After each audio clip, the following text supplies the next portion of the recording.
We have here today Seth Segall, who is a Zen Buddhist priest with the Pamsula Zen of Westchester, New York.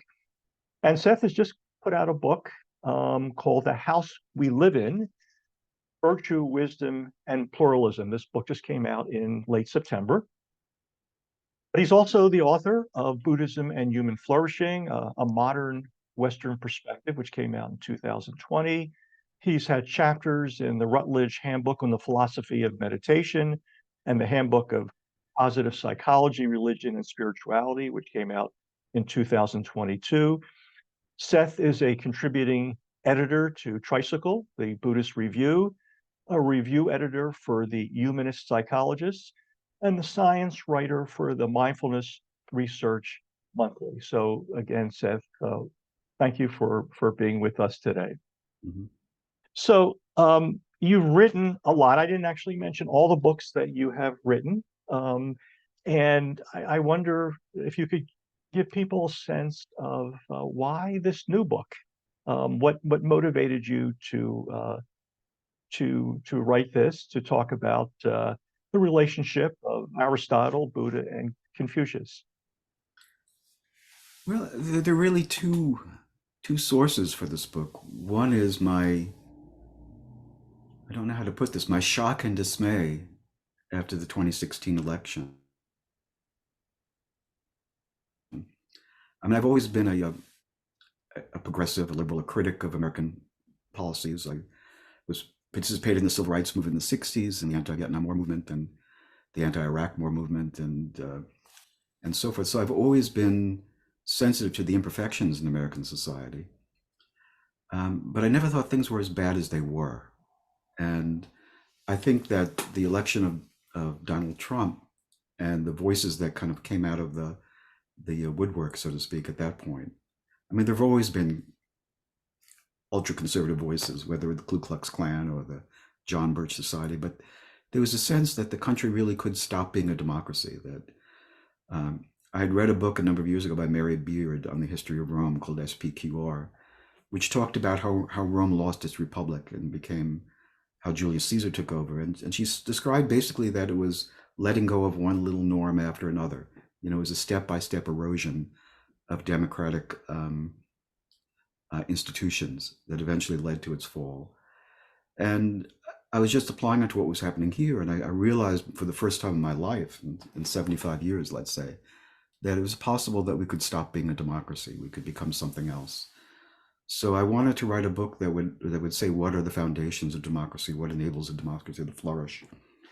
And especially in a multicultural and multi-sectarian democracy like we have, a pluralistic democracy where you have many different people believing many different things and many different visions of the good life. How do we negotiate those differences so that we don't kill each other, so that we find some way to accommodate each other and get along? So that was one impetus to the book. And the other impetus is, as you had mentioned, I had written that previous book on Buddhism and Human Flourishing that compared Aristotle and the Buddha. And as a Zen priest, I've been learning Chinese and reading a lot of Chinese texts, and reading the Confucian texts and the Taoist texts and legalist texts and all the kinds of different philosophies that came in, Neo-Confucians. And as I began to read these texts, I began to realize how much the Confucian tradition had in common with the Buddhist tradition and the Aristotelian tradition. And so I wanted to say something about that not that all three of them have any answers to anything, but all three are contributions by three very separate civilizations with different histories. And they come to somewhat similar conclusions about things. And maybe as we try to think of the kind of ethics that can enable democracy to survive today, we can borrow from them. We can see what they have in common and see how we can carry some of those ideas forward into modernity. So that was the impetus for the book. Thank you. I just, in relation to that, another important intellectual and political that you see as important in developing a kind of ethics that we need, in our contemporary life is John Dewey and for pragmatic tradition. how do you see that connecting with the more ancient philosophies of the Buddha and Confucius? Well, I think pragmatism, and I'm thinking specifically about Dewey's pragmatism, although it's also true to some degree of Peirce and of James as well, is just a way of looking at things non-metaphysically. Um, I mean, Confucianism, Buddhism, and Aristotelianism all have their metaphysical groundings. And I don't think we necessarily want to carry those forward today. But maybe we don't need those metaphysical groundings. Maybe we can just look at the way that people have always interacted with each other over time and what things lead to constructive ends, and we can be empirical about it. And I think that that's part of what I get out of Dewey is that kind of empirical approach to solving problems. That ideas are not truths, but they're tools, and they're tools that either get us somewhere or don't in terms of our trying to better our lives and engaging in those kinds of projects, and that we judge whether the tools were effective or not in retrospect based on whether they seem to work or not. So I mean that's the way I look at ethics as well. It's not that they're handed down by God or decreed by nature, or part of karma or the universe, with the structure of the universe, but they're just ways that we have learned we need to do these things if we're going to get along together. So I guess that's it. No, that's good. I mean, I think that's very consistent with the approach you took with your book on Buddhism and human flourishing, Yeah, in that you're really trying to move away from a kind of what I would call an absolutist set of standards about wisdom and ethics, to right. one that is more grounded and recognizes human limitation, but also, recognizes the potential that human beings have Well, to make changes for the better. and there are other aspects about Dewey's approach to life that just are temperamentally very similar to my own. So that he has a real appreciation for aesthetics. He has not just morality but aesthetics. He has a appreciation for the value of democracy as a unique contribution to human culture. He has a holistic view of organisms in interaction with their environments and their cultures, as opposed to kind of an individualistic view of life. And as a human being, he was kind of on the right side of most issues. He was a founder of the NAACP. He was a founder of the ACLU and so forth. So he was a major contributor, really, to progressivism in the United States, to progressive education. So there are a lot of positive things to recommend him. And an active member of the American Federation of Teachers. He was a strong Right. That's supporter right. of teacher unionism. So, one of the important objectives in the book is, basing, or looking at the sort of theory of, or the set of virtues that Aristotle, Buddha, and Confucius identified as being important Mhm. to a flourishing life. You're attempting to kind of integrate or create a synthesis of the virtues that you think are important for our modern world, and for hopefully creating a more tolerant um, democracy. So can you say a little bit about why you chose the particular virtues you did among the various virtues that each of those thinkers discussed? Sure. Well, first of all, I one of the things I say in the book is there's no such thing as a definitive list of the virtues. That I could make a list up, and you could always say, "Well, that doesn't really belong there," or "How come you left that one out?" And when I looked at the three of them and also compared them with modern moral foundations theory, I could find all kinds of virtues that everyone lists that I don't include. Um, so the reason I picked the ones that I did was out of a theory about what makes a virtue a virtue.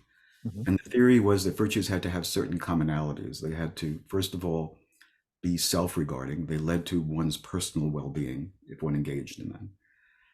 Second of all, they had to be other-regarding. They had to take other people's needs and perspectives into account.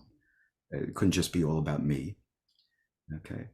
And the third is they genuinely had to lead to some vision of flourishing, some understanding of what flourishing is. And it's not until the end of the book that I talk about my particular vision of flourishing. Also, in a kind of a Deweyan sense, being clear that by flourishing, I don't mean flourishing for every culture in all ages, but I mean flourishing in modern liberal democracy is today, as opposed to in honor societies or warrior societies or other kinds of cultures.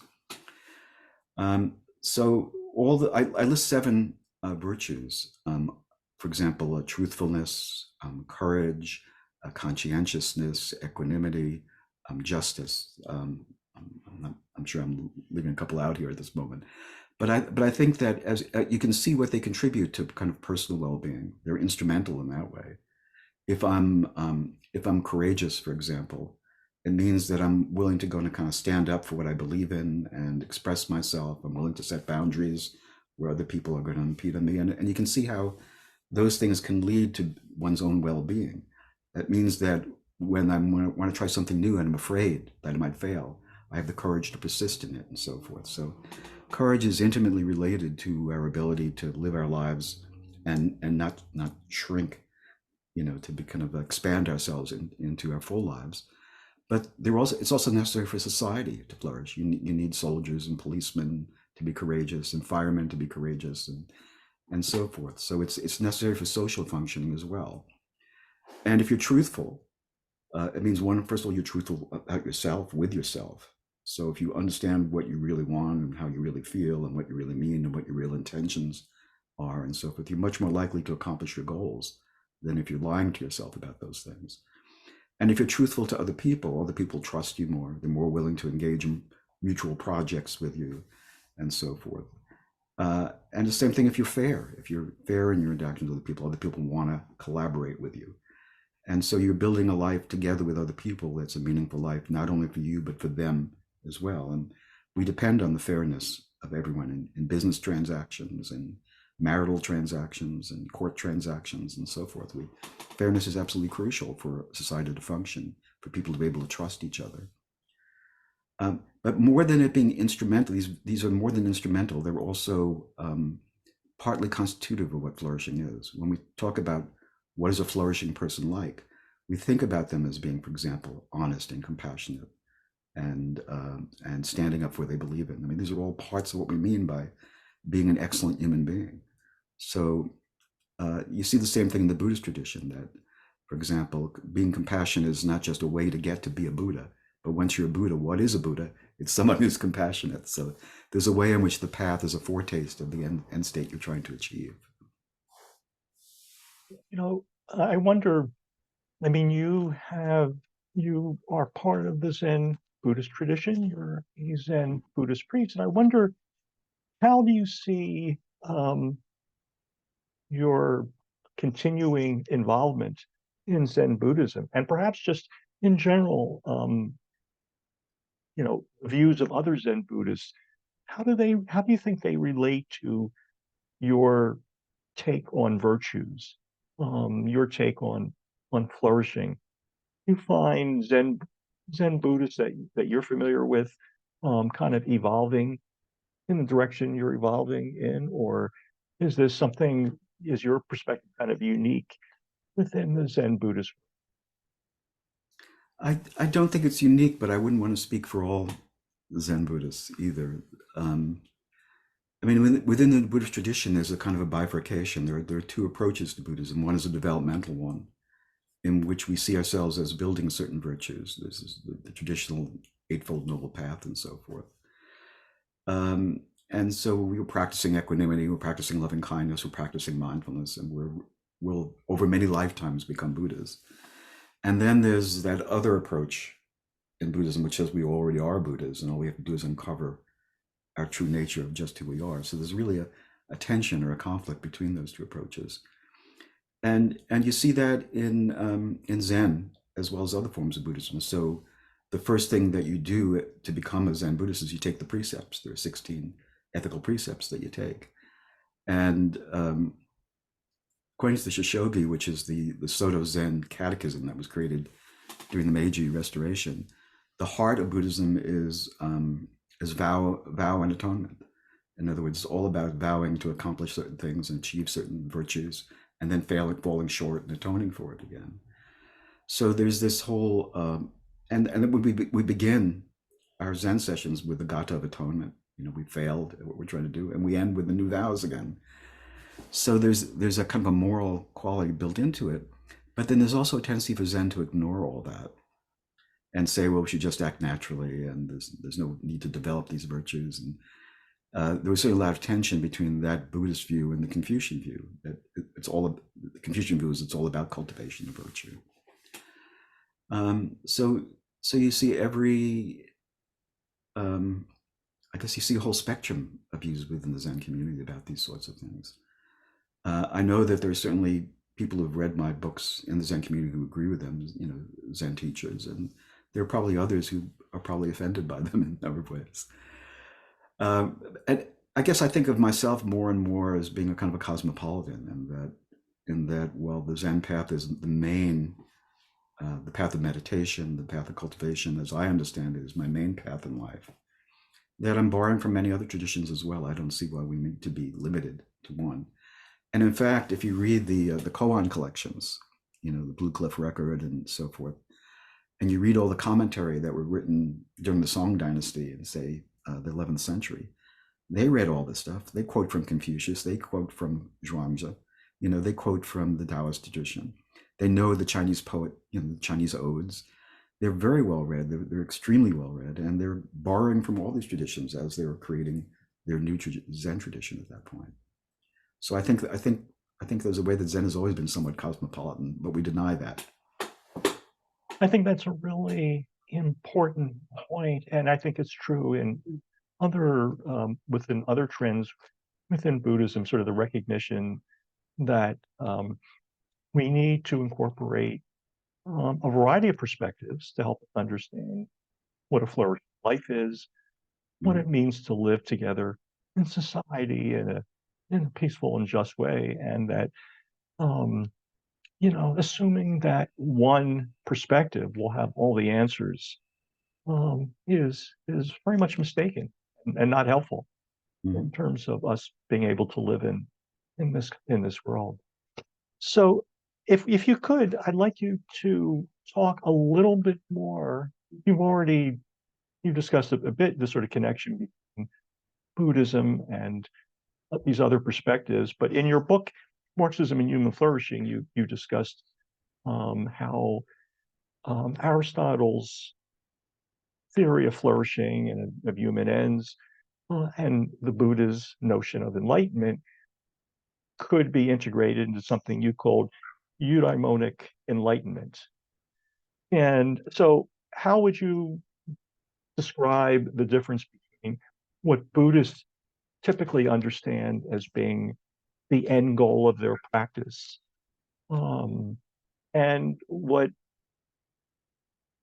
you understand to be a kind of more expansive vision of flourishing? So, if you could talk about that, that would be great. Yeah, I think they differ in two main ways. I mean, first of all, if you talk about a Buddhist end goal, okay, the idea that there's an end that you reach and you're done is already very different from my view of things. I believe we're always growing, always enlarging our vision of what's possible, always in creating new visions of ourselves that enlarge us in some kind of way. And I don't think there's an end to the road. And sometimes in the Buddhist tradition, you see an acknowledgement of that. So there's talk about going beyond Buddha, for example. Dogen writes, when a bird flies in the sky, there's no end to the sky. Yeah, I think we have to view that we're all coming from our own limited perspectives, both as a kind of a biological being who's the product of evolution and as someone inhabiting a culture, that we see things only from a very limited way. And whatever vision we have, however large it is, there's only just one perspective on things. So, so I think that's one way it differs. There's no final end in my vision. There's just constant growth.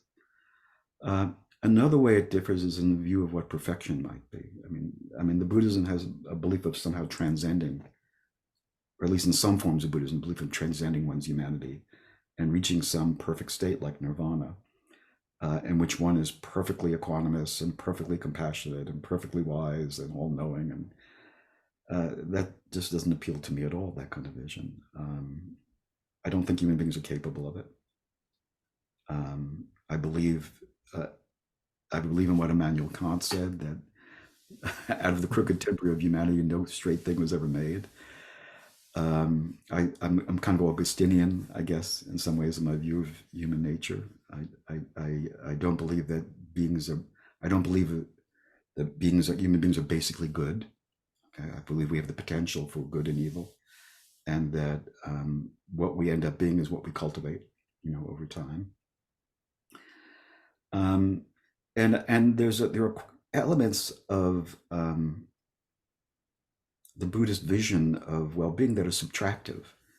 That you have to give up things, give up things, give up things, give up things. So what do you give up? Desire, you give up attachment, etc. And I think the key to a good life isn't giving up desire and attachment, but wise desire and attachment. Um, the attachments we have to people, for example, are some of the most important parts of a flourishing life for most of us, anyway. And many of the desires we have are good ones. Desire to be a better parent, to be a better husband, to be a better citizen, to make a living for one's family and not starve. I mean, these are all positive desires. I don't see them as negative things, and I think they're things we set goals and we work towards them. What's important is that we find the right goals, ones that really make us and other people happy, and not ones that. And so many of us are pursuing kind of illusory goals now, ones that really you achieve them and you say, oh, is that all there is? Um, so I think we often have the wrong goals set up for ourselves. And then we have to understand sometimes that goals can't be reached. We have to be able to adjust them and accept that we're not going to get them. And where the Buddhists are right is that we have to accept an awful lot in life that we don't want, including old age, sickness, and death, dissension, conflict. I mean, that's part of everyone's life. And the idea that we're going to somehow transcend it and go beyond that is ridiculous. The question is, can we deal with it in a kind of a way that's wise? Thank you. Thank you. I mean, in,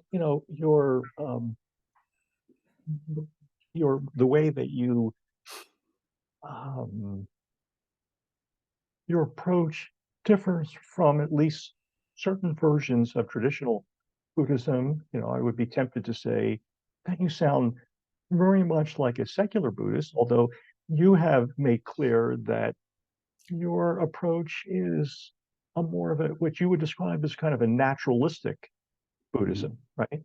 So do you just want to say a few words about how you see the difference between a naturalistic Buddhism versus Buddhism? Yeah, when you're saying you're a secular Buddhist, as many people do, okay, including yourself, Mike, Yeah. I think you're creating a boundary at that point between secular Buddhism as opposed to what? And I don't feel like I need to kind of set that kind of boundary and say, well, there's the secular approach is the right approach, and these other approaches that are more cosmological or mythological, or I'm trying to think about the right words. It involves some degrees of supernaturalism or some degree of mind-body dualism or whatever they involve. I don't want to say that they're wrong. I have no idea what the ultimate nature of reality is. They might be right for all I know. Mhm. So I just want to leave the possibility. This is the one I can believe in, and I'm happy to let you continue to believe the things that make sense for you. And the proof of the pudding in the end is the eating. Do we feel that these practices are enlarging us or helping us grow?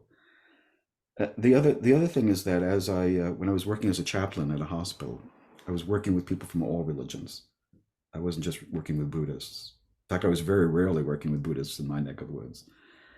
And I found that as I was talking with people about their beliefs about the Christ within them, or their beliefs about their Hindu beliefs, or whatever beliefs they were, their Jewish beliefs, whatever beliefs they were expressing, I found ways I could relate to what they were saying, that I could translate their experience into my own experience, and I wouldn't put their experience in that way, and they might object to the way I reconstrued it, but still there were commonalities that I could recognize, and I didn't want to exclude those commonalities. And then the third thing I think is third and fourth things. Or I've had my own experiences, which as a naturalist I don't know how to quite understand, but they have to do with something to do with a kind of what Schweitzer calls reverence for all things, or what Dewey calls natural piety. But they have to do with some kind of sense of the sacred within ordinary life that I'm loath to give up. And then last of all, I just have to like ritual. I find ritual very helpful in all sorts of ways, you know. So and we can talk about that too, about why I do. But I mean, Zen is full of ritual, all this bowing and bells and everything else. But I love it. The incense, I love all of that. So I'm reluctant to give that up Right. No, aesthetically. no, thank you, Seth. I mean, it's funny as you were over, sort of, various aspects that you just discussed. I actually find myself in agreement with you on many of them. I too believe that we don't want to create a kind of rigid boundary um, between a secular Buddhist approach and other approaches.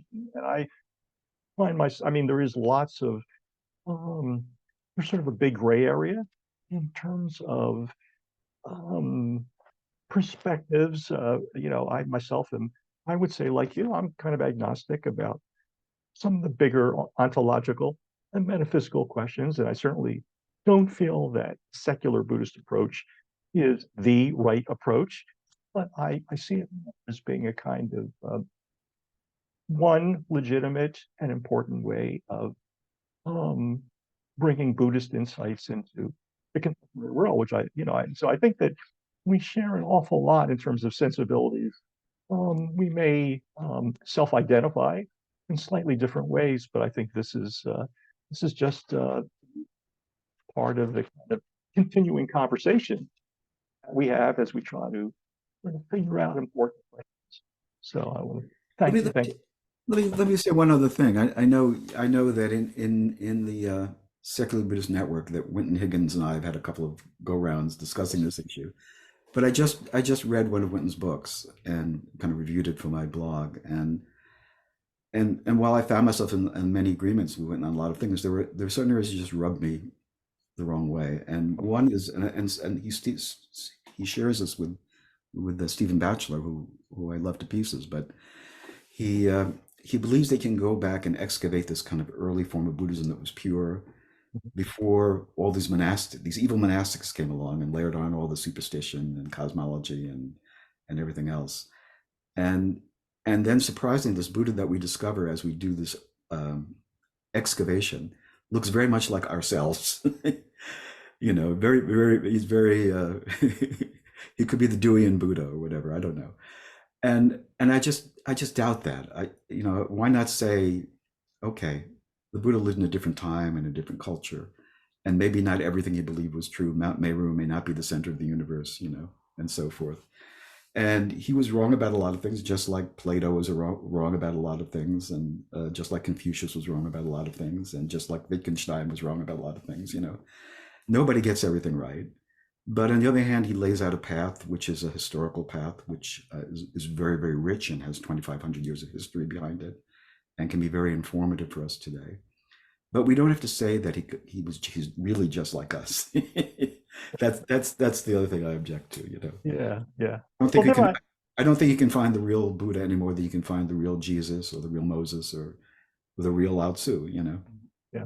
No, there are actually, I agree with you. And I think that what it's a better way of saying it is not that there are certain aspects of early Buddhism that are um, sort of the pure or, kind of the kernel of the truth, and we're just sort of scraping away the cultural accretions of that time. I think it's just saying that when we look back, and as we do with other important figures in Greek philosophy or in literature, that people in different cultures in the past, in responding to their challenges, um, have sometimes developed ways of thinking that have a kind of enduring impact and value for people in the future that we then take on and integrate into our own sensibilities and perspectives. So I think I would agree that the formulation that, yes, is sometimes um, sort of presented by Stephen Batchelor and Winton in that respect is not particularly helpful. So I would agree with you. So Seth, I want to finish up here and just, end with the actually the ending of your book, where you attempt to apply um, your understanding of the virtues which are extremely valuable, not only for our own individual self-development, but for society as well, and your notion of flourishing, um, and how that approach can be helpful in us responding more wisely to the many problems that we have today, which, as you said, for example, in the beginning of our discussion, I mean, one of them was the rise of Trump, and this just in the United States context, the seeming, um, power of a kind of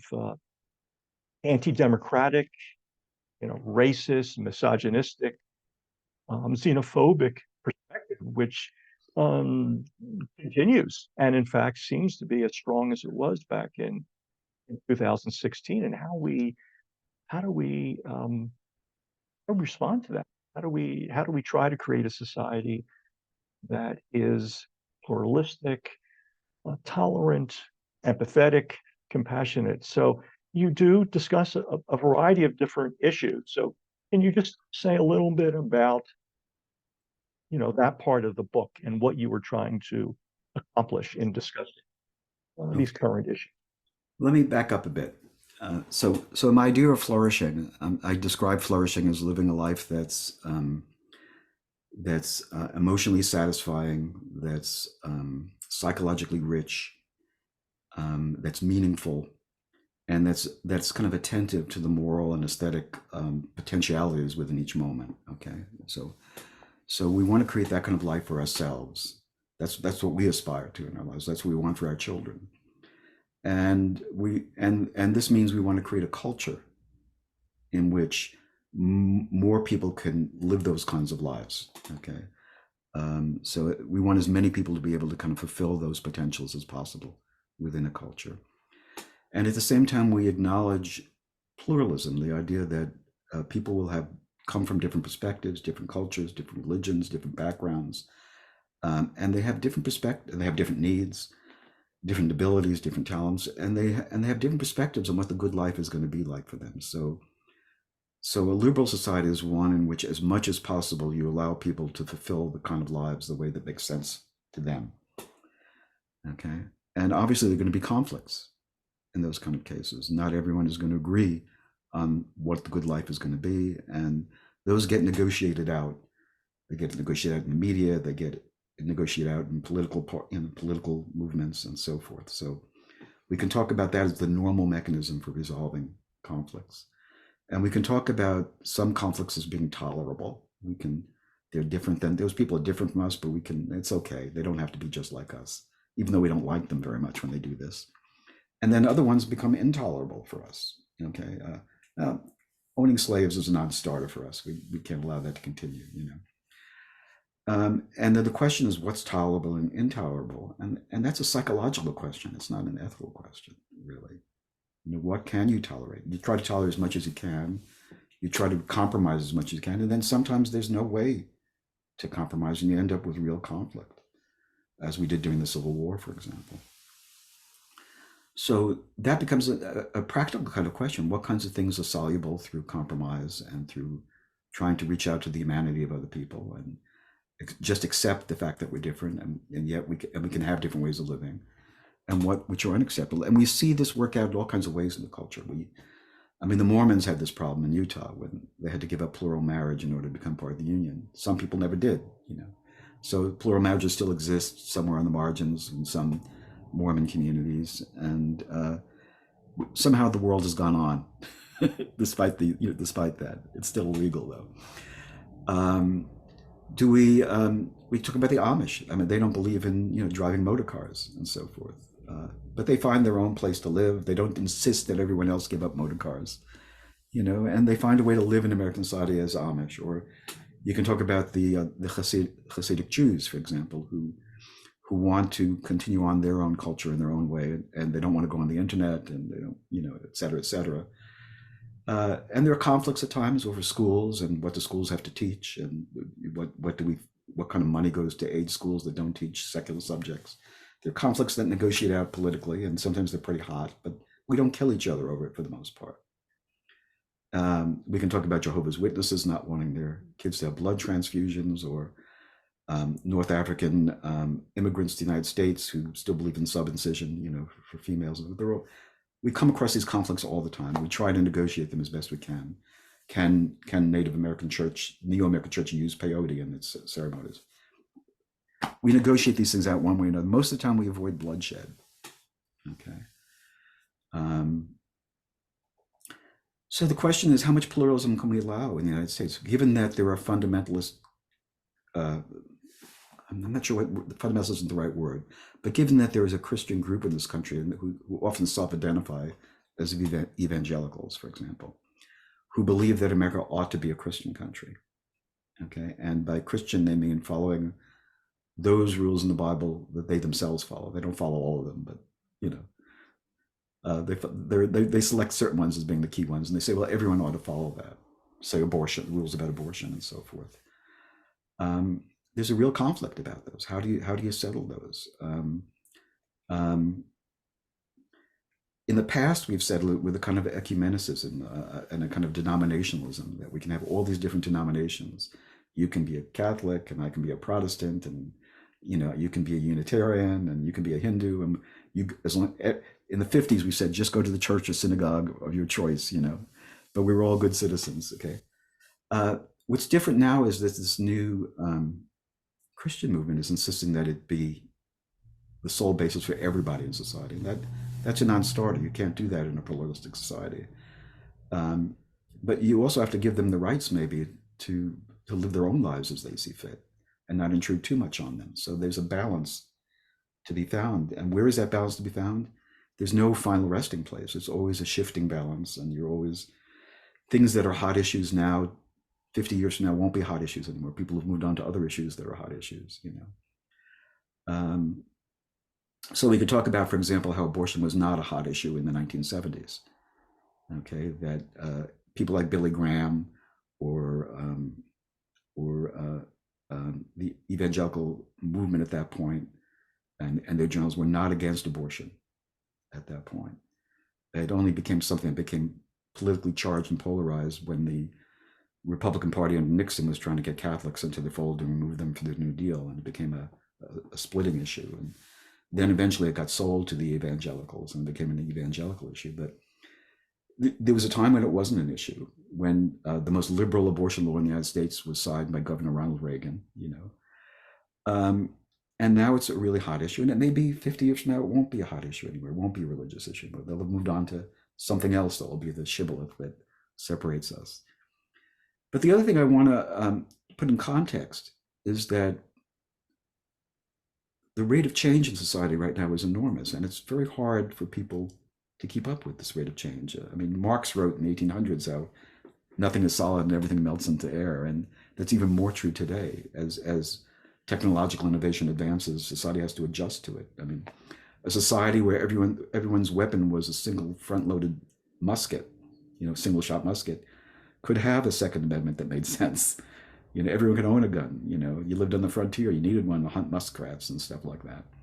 But nowadays, when you have automatic weapons, new inventions, that maybe doesn't make sense anymore. Certain kinds of sexual morality made sense before the advent of the birth control pill, but now that we have the birth control pill, mores change and so on. So technological advances really changed society in enormous ways. And things that used to be the common understanding of almost everyone in the society are now not anymore. So, this country began, at least when it was founded, as a colonialist project that didn't include its slaves or its Native Americans. It saw itself as a Northern European Protestant country. And writers at the time marveled at that. How is it that Swedes and Germans and Brits and Dutch can all get along in the same society and become Americans, right? And then you have a play that's presented at the turn of the 20th century called The Melting Pot. That's where we get the term from, in which it points out that even Jews and Italians can come into America, and all these Europeans, everyone from Europe can come in and we can all get along, and this is an amazing place. And they, again, they don't include blacks or Native Americans. They don't include Asians, South Asians, East Asians. None of them get included. But there's this constant struggle all the time as new groups come in to enlarge that vision of America. So in the 1850s, we have the Know Nothings who don't want the Irish Catholics coming in. And we begin to restrict immigration at the beginning of the 20th century when there are too many Jews and Italians coming in.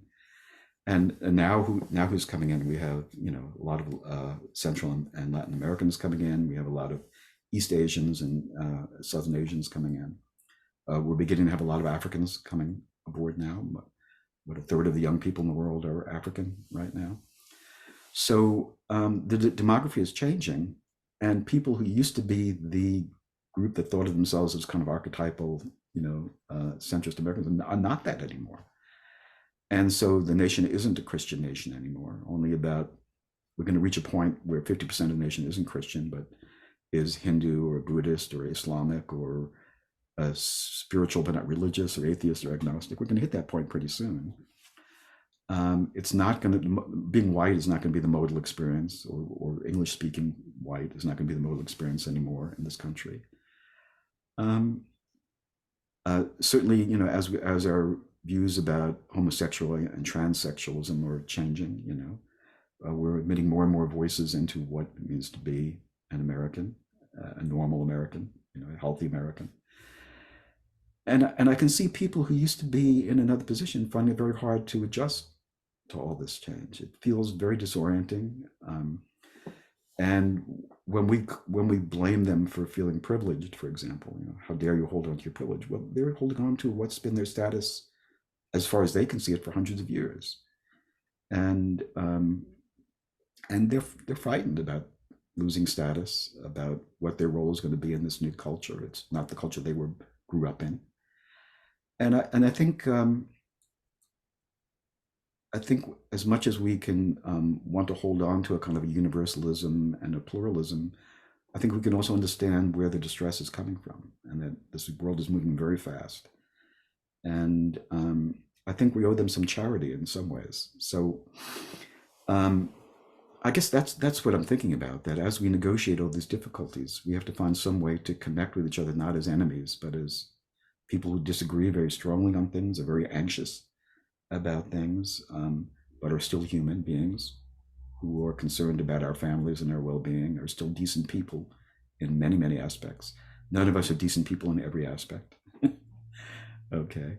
None of us are perfect. There are all kinds of views that we hold that 100 years from now, people say, how could they think that, and we ought to have that same kind of charity for other people who are kind of feeling like they're losing their place and status. So the question is how to negotiate those things. It's very difficult. So you have to be able to have these conversations with people, not about this is why you're wrong and I'm right, but this is why I see things differently than you are, and let's try on thinking like each others do, and let's discuss it, and let's see if it's possible to find some area where we don't have to kill each other, which is the bottom line. And can we keep democracy, which I think is so precious? Can we keep this idea that we all have to kind of reach some kind of consensus, and not everyone will agree with it in the end, but we have to agree in the end that the majority will have some say that the minority doesn't have. Not that the majority is always right, or the majority gets to do whatever it wants, but that it matters if you get 51% of the vote. I don't know if that tells you a little bit about where I'm coming from. Oh no, it was very helpful, and I think also, as part of your perspective, I think you can also say that where there is an inevitable sort of conflict, Mm-hmm. that to try to engage in that conflict in a way which is as peaceful, without demonizing the other side, Mm-hmm. but also standing up strongly for what we believe is right and is helpful Mm-hmm. in terms of social change. Right. And that's yeah, good. And there are a few other layers to this. I mean, I've put a very simplistic picture on it, but I also want to suggest that the whole way that we've kind of organized our meritocracy excludes an awful lot of people that used to be thought of as privileged in the society. They're now not privileged anymore. Yeah. So I know there was an article in the Times a few weeks ago about the cost of college and is it worth it?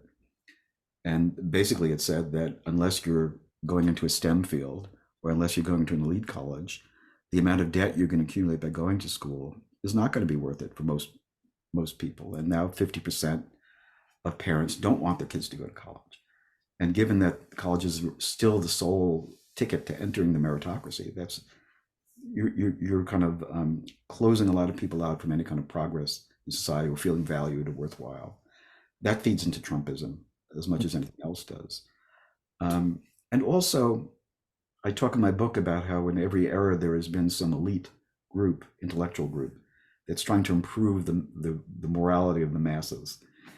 And I talk about the history of that going way back when. And whenever that happens, there's always resentment because the masses don't want to be improved. But you can talk about the American temperance movement trying to get men to stop drinking in the 1800s, or the Confucian Project, or the Protestant Reformation wanting Germans to be more sober and hardworking people, and so forth.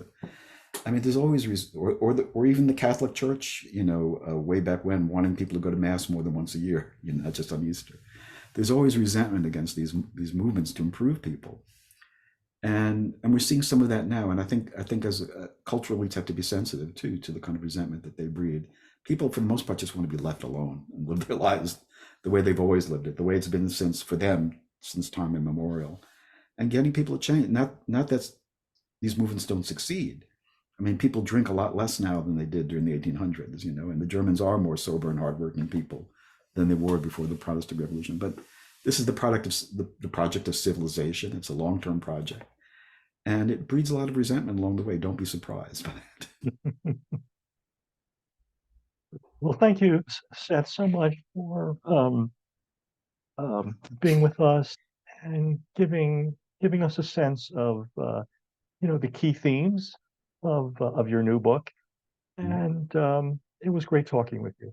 Oh, it's always fun talking with you, Mike. Thanks for inviting me.